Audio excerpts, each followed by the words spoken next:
Me voici au tumulus qui abrite les tombeaux des rois macédoniens. Venez avec moi, je vais vous montrer la tombe de Philippe II. Voici la porte du tombeau du roi Philippe II. Et du coup, c'est très grand.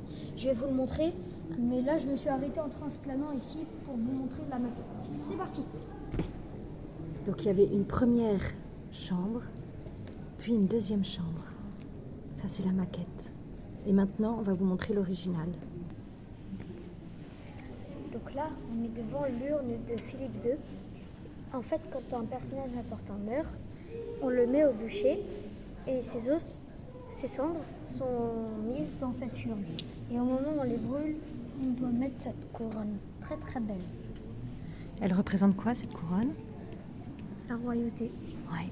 Et elle est faite avec des petites feuilles de chêne et des petits glands, tout en or. Tout ça, c'est en or. C'est très très beau. Maintenant, tu vas nous montrer l'armure qui a été retrouvée à côté de Philippe II. Ok, c'est parti. Donc ça, c'est l'armure qu'on a retrouvée à côté de la tombe de Philippe II. Comme on voit en haut, il y a un grand casque. Ensuite, il y a le plastron en or et en métal.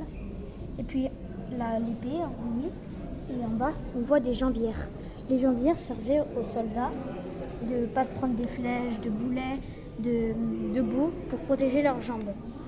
On a aussi retrouvé un super bouclier d'1 mètre d'envergure environ, qui est orné de plein de motifs et avec des gens dessus en bois.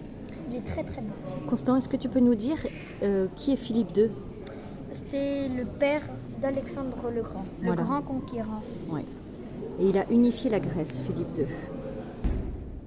Donc, voici devant le vrai tombeau de Philippe II, qui est une grande porte, une grande façade en marbre.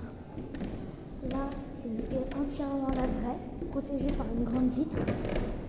Mais on voit très bien, elle est très bien conservée après tant d'années.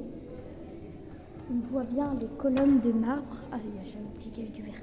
On voit bien les grandes colonnes de marbre et les motifs de couleurs. En haut, ça représente une bataille, le dessin. Et là, sur la porte, on voit un trou, un minuscule trou à droite. Et il y avait un grand anneau en métal pour tirer la porte. Et voilà. Et dans ce tumulus, on a également retrouvé plusieurs autres tombes, dont celle du fils d'Alexandre le Grand. Donc ici sont enterrés le père d'Alexandre le Grand et le fils d'Alexandre le Grand. Donc des tombeaux royaux. Oui. Au revoir. Dis donc, je suis vraiment...